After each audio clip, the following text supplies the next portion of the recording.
Então respondeu Elifaz, o temanita, e disse: Se alguém tentar falar-lhe, aguentarás. Mas quem poderá conter as palavras? Eis que tens ensinado a muitos, e tens fortalecido as mãos fracas. Tuas palavras têm levantado os que tropeçavam, e os joelhos vacilantes têm fortificado. Mas agora, em chegando tua vez, não aguentas, sendo tu atingido, te assustas. Não é teu temor a Deus, tua confiança e tua esperança a integridade de teus caminhos? Lembra-te, quem sendo inocente pereceu, e onde os retos foram destruídos? Segundo tenho visto, os que lavram a iniquidade e semeiam o mal, isso mesmo cegam. Com o hálito de Deus perecem, com o sopro de sua ira se consomem. Cessa o bramido do leão, e a voz do leão e os outros dentes dos leõezinhos se quebram. Perece o leão por falta de presa, e os filhos da leoa se dispersam. Uma palavra se me disse em segredo, e meus ouvidos perceberam um pouco dela. Entre pensamentos de visões noturnas, quando cai sobre os homens o sono profundo, sobrevieram-me o espanto e o tremor, e todos os meus ossos estremeceram. E um espírito passou por diante de mim e fez-me arrepiar os cabelos do corpo. Parou ele, mas não lhe discerni a aparência. Um vulto estava diante de meus olhos, houve silêncio e ouvi uma voz. Pode o homem ser mais justo do que Deus? Pode o homem ser mais puro do que seu Criador? Eis que Deus não confia em seus servos e a seus anjos atribui defeitos. Quanto mais os que habitam em casas de barro, cujo fundamento está no pó, e são esmagados como a traça. Entre a manhã e a tarde são despedaçados, sem perceberem, perecem para sempre. Se lhes corta o fio da vida, morrem e não atingem a sabedoria. Chama, haverá alguém que te atenda? E para qual dos anjos consagrados te virarás? O ressentimento destrói o louco e a inveja mata o tolo. Eu vi o tolo lançar raízes e de repente chamei sua habitação de amaldiçoada. Seus filhos estão longe do socorro, são espezinhados às portas e não há quem os livre. O faminto devora sua messe, até dentre os espinhos atira, e o sedento suspira por sua riqueza. Por que a aflição não vem do pó, e não é da terra que brota o trabalho? Mas o homem nasce para o trabalho como as faíscas voam para cima. Quanto a mim, eu buscaria a Deus e a Ele entregaria minha causa.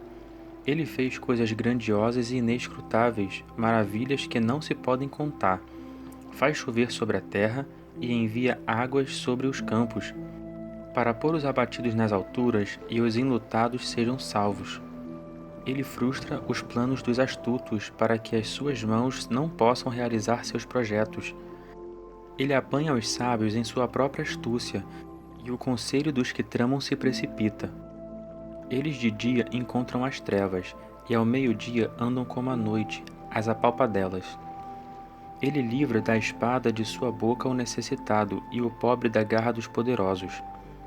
Assim há esperança para o pobre, e a injustiça tapa sua própria boca. Bem-aventurado é o homem a quem Deus disciplina. Não desprezes, pois, a disciplina do Todo-Poderoso, porque ele fere e ata, ele fere e suas mãos curam. De 6 infortúnios te livrará, e no 7º o mal não te tocará. Na fome te livrará da morte, e na guerra da espada. Do açoite à língua estarás obrigado, e quando vier a assolação, não a temerás. Da assolação e da fome te rirás, e das feras da terra não terás medo, pois terás uma aliança com as pedras do campo, e os animais selvagens viverão em paz contigo. Saberás que tua tenda está segura, visitarás tuas possessões e nada lhe faltará. Saberás que se multiplicará tua descendência e tua posteridade como a erva da terra. Em robusta velhice virás à sepultura, como se recolhe o feixe de trigo a seu tempo. Já examinamos isto, e assim é. Ouve-o e aplica-o para o teu bem. Então Jó respondeu: Se minha dor fosse pesada e minha miséria se pusesse numa balança, na verdade seria mais pesada do que a areia dos mares. Por isso é que minhas palavras têm sido mal compreendidas. Porque as flechas do Todo-Poderoso estão em mim cravadas, e meu espírito sofre o veneno delas. Os terrores de Deus se arregimentam contra mim. Zurrará o jumento montês junto à relva, ou mugirá o boi junto à sua forragem? Comer-se-á sem o sal o que é insípido, ou haverá sabor na clara do ovo? Recuso-me a tocá-lo, tal comida me repugna. Quem dera que se cumprisse meu pedido e que Deus me concedesse o que anelo. Que fosse do agrado de Deus esmagar-me, que soltasse sua mão e acabasse comigo. Isto ainda seria minha consolação, minha alegria na dor que não poupa de não ter negado as palavras do santo. Qual é minha força para que eu espere?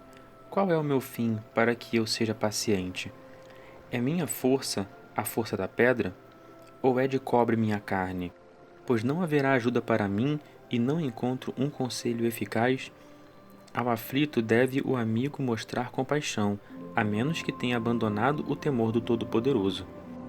Meus irmãos me traíram como um ribeiro, como a torrente dos ribeiros que passam e neles se esconde a neve, os quais se turvam com o degelo e neles se esconde a neve, que cessam de correr no tempo da seca e no tempo do calor se desfazem no lugar, desaparecendo e se perdendo.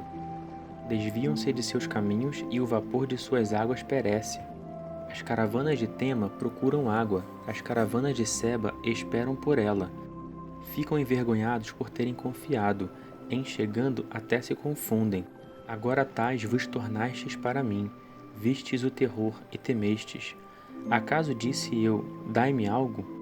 Paguem suborno do que é seu, livrai-me do poder do opressor, redime-me das mãos dos tiranos. Ensinai-me, e eu me calarei. Dai-me a entender em que tenho errado. Como são persuasivas as palavras retas, e o que aprova a nossa repreensão? Acaso pensais em reprovar minhas palavras, ditas por um desesperado ao vento? Até sobre o órfão lançareis sorte, cavariam o túmulo de vosso amigo. E agora, porque começastes, olhai para mim e vede que não minto em vossa cara. Tornai a julgar, vos peço, e não haja iniquidade. Tornai a julgar, pois a minha causa é justa. Há iniquidade em minha língua? Não poderia meu paladar discernir a malícia? A vida do homem é penosa sobre a terra, e seus dias como as do assalariado? Como o escravo que aspira pela sombra, e como o assalariado que espera pela sua paga, assim me deram por herança meses de desengano, e noites de aflição se me ordenaram. Ao deitar-me digo, quando me levantarei? E revolvo-me na cama até a alva. Minha carne está vestida de vermes, minha carne está vestida de vermes, e de crostas terrosas minha pele está quebrada e supura. Meus dias são mais velozes do que a lançadeira do tecelão e se findam sem esperança. Lembra-te de que minha vida é um sopro, meus olhos não tornarão a ver o bem. Os olhos dos que agora me veem não me veem mais, teus olhos me procurarão, mas já não existirei. Tal como a nuvem se desfaz e passa, assim todo aquele que desce à sepultura jamais tornará a subir. Nunca mais tornará à sua casa, nem seu lugar jamais o conhecerá. Por isso não reprimirei minha boca, falarei na angústia de meu espírito, queixar-me-ei na amargura de minha alma. Sou eu o mar ou o monstro marinho para que me ponhas guarda? Dizendo eu, consolar-me-á meu leito, minha cama aliviará minha queixa. Então me espantas com sonhos e com visões me assombras, pelo que minha alma escolheria ser estrangulada antes a morte do que este meu corpo. Aborreço minha vida, não viverei para sempre. Deixa-me, pois porque meus dias são um sopro. Quem é o homem para que tanto o estimes e ponhas nele tua atenção, e cada manhã o visites e a cada momento o proves? Até quando não apartarás de mim tua vista? Até quando não me darás tempo de engolir minha saliva? Se pequei, que mal te fiz a ti, ó espreitador dos homens? Por que fizeste de mim um alvo para aguentar o peso de mim mesmo? Por que não me perdoas as ofensas e não tiras meu pecado?